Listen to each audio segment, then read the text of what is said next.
আমার অনুরোধ আপনাদের কাছে, আমরা প্রত্যেকে ইনশাআল্লাহ কোনোভাবে শিরক একজার, আল্লাহ পুরো হাদিসে কুদসিতে বলছে আনা আগনা শুরাকা বি, আমার সাথে এক বিন্দু শরীক আমি তার থেকে মুক্ত। 99 ভাগ আল্লাহ বলে আমার জন্য, শুধু 1 ভাগ অন্য কারো জন্য। আল্লাহ বলেন খোদার কসম বান্দা, আমি ওই 1 ভাগও যদি কাউকে দাও আমি তা 99 ভাগ ছুঁড়ে ফেলে দেব, পুরাটা ফেলে দেব, আমি নেব না। আমি 100 ভাগ পেয়েছি ইখলাস, এটারই কয়। এজন্য সূরা কুল হুয়াল্লাহু আহাদ, এটারে সূরায়ে কি কয়? এই সূরায়ে ইখলাস কয়। বুঝলেন? এনে শব্দটা নাই তো। স্বাভাবিকভাবে কোরআনুল কারীমের বিভিন্ন সূরার নাম যেটা ওইরকম কোন শব্দ এখানে থাকে, এটাতে নাই। অর্থাৎ আল্লাহ তাআলা এখানে বলছেন আমি এই আয়াতগুলোতে শুধুই আমার পরিচয় দিলাম, আমি ইখলাস চাই।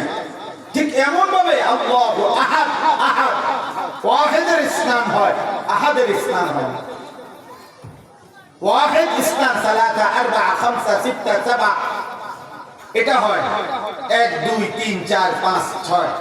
আরবি ভাষায় আহাদ এমন এককে বলে যে আহাদ বলিয়া দ্বিতীয় হয় না, আহাদ বলিয়া তৃতীয় হয় না, আহাদ বলিয়া চতুর্থ হয় না, ওয়াহিদ বলিয়া দ্বিতীয় হয়। শব্দই ভিন্ন। আহাদ আহাদি, আল্লাহু আহাদ, আহাদ তাওহীদ জীবনের শেষ পুঁজি, কলিজার শেষ সম্বল, জীবনের শেষ সম্বল, মুমিনের শেষ পুঁজি। আল্লাহ গোটা দুনিয়া হারাইতে রাজি, আপনাকে না, আপনাকে না। জুতু মেরা তো সব মেরা, আল্লাহ যার সবই তার। আল্লাহ আমাদেরকে আল্লাহ তাআলার ইবাদত খালিস তাওহীদের ভিত্তিতে করার তৌফিক দান করুন। এটা আরো করবেন, আরো করবেন, আরো বুঝবেন। এক তাফসিরে, এক ওয়াজে পুরাটা শেষ করা সম্ভব না। আবার পড়বেন, আরো পড়বেন, আরো পড়বেন, আরো পড়বেন, আরো পড়বেন। শিরক মুক্ত হওয়া চাই কোনোভাবে, কোনোভাবে। নবী সাল্লাল্লাহু আলাইহি সাল্লাম বলেন আখফা মিন দাবিবিন নামলাতিস সাউদা, কালো অমাবস্যার রাতে একবারে ঘুটঘুটে অন্ধকারে একটা কালো পাথরের উপরে যদি একটা কালো পিঁপড়া হাঁটে, নবীজি বলেন বলতো সেটা খুঁজে বের করা খুব সহজ না খুব কঠিন? রাত্রি অন্ধকার, পাথরটাও কালো, পিঁপড়াটাও কালো, এই অবস্থায় পিঁপড়াটা হাঁটতেছে পাথরের উপরে, এটা খুঁজে পাওয়া কি সহজ না কঠিন? আল্লাহর নবী বলেন তোমাদের শরীরে, তোমাদের কথায়, তোমাদের আচরণে, তোমাদের বিশ্বাসে, তোমাদের উচ্চারণে শিরিক ঢুকে যায়, এত সূক্ষ্মভাবে ওই শিরিক তালাশ করে খুঁজে বের করা ওই অন্ধকার অমাবস্যার রাতে কালো পাথরে কালো পিঁপড়া খুঁজে বের করা চাইতেও বেশি কঠিন।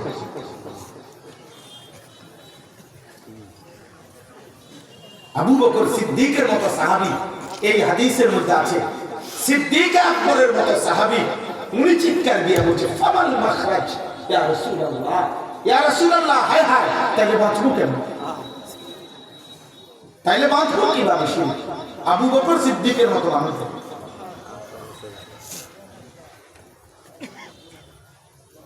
তাইলে আমরা ইনশাআল্লাহ প্রত্যেকে আরো বেশি পরিমাণ নিজ নিজ উলামায়ে কেরাম থেকে, মসজিদের খতিব সাহেব থেকে, আপনার আশেপাশের আলেমদের থেকে আল্লাহর ইবাদত খালেস ভিন্ন নামে কোনোভাবে, কোনোভাবে কোনো ব্যক্তির প্রলোভনে, কোনো মানুষের প্রলোভনে, কোনো চিৎকার চেঁচামেচি শুনে কোনোভাবে তাওহীদের বিরোধী, আল্লাহর ইবাদতের বিরোধী অন্য কোন আচরণ, যারা পরিমাণ শিরক আমাদের দ্বারা যেন প্রকাশ না পায়, আমরা চেষ্টা করব, বলেন ইনশাআল্লাহ। দ্বিতীয় কথা, এবার ওয়াবিল ওয়ালিদাইনি ইহসানা। আল্লাহ তাআলা বলেন আমি দ্বিতীয় ফয়সালা শুনাইলাম, এই দ্বিতীয়টা বললে আমার কথা শেষ। দ্বিতীয় কথা হলো আল্লাহ বলেন আমি এই ফয়সালা শুনাইলাম যে আমি আল্লাহ আমার তাওহীদ, আমার ইবাদত, এটা যেন আমি চিরন্তন যেমন ঘোষণা দিলাম, আমার ছাড়া অন্য কারো ইবাদত করবা না।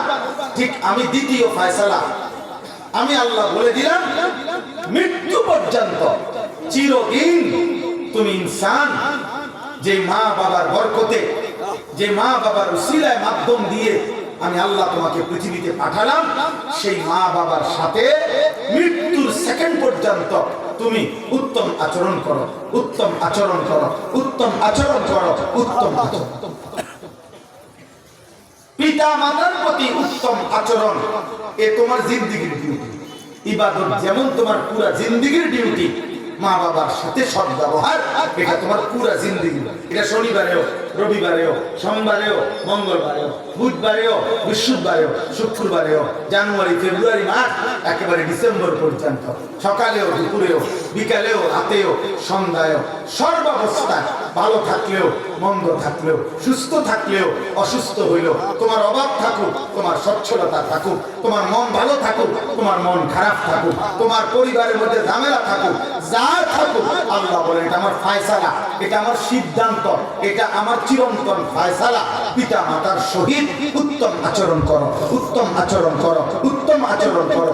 কোনোভাবে মা বাবার নাফরমানি করো না, কোনোভাবে মা বাবার প্রতি অসৎ আচরণ করো না, অসৎ ব্যবহার করো না। আল্লাহ আমাদেরকে তৌফিক দান করুন। এখানে ব্যাখ্যা তো আছে, ছোট্ট ব্যাখ্যা এতটুকুই, শুধু লম্বা কথা ছাড়া। আল্লাহ তাআলা অন্য আয়াতে শুধু এতটুকু বলে দিছে, আল্লাহর নাফরমানি হয়, রাসূলুল্লাহ সাল্লাল্লাহু আলাইহি সাল্লামের নাফরমানি হয়, দ্বীনের, আল্লাহর বিধানের, আল্লাহর অকাট্য বিধানের বিরোধিতা হয়, এমন ক্ষেত্রে মা বাবার কোনো কথা আনুগত্য করা যাবে না, কিন্তু অসৎ আচরণ করা যাবে না। উত্তম ব্যবহার এটা তোমার থাকতেই হবে।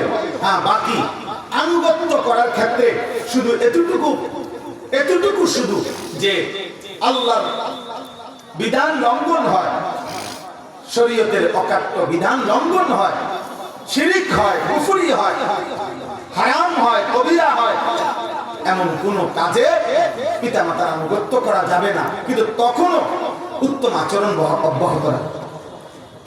وَإِنْ جَاهَدَاكَ عَلَىٰ أَنْ تُشْرِكَ بِي مَا لَيْسَ لَكَ بِهِ عِلْمٌ فَلَا تُطِعْهُمَا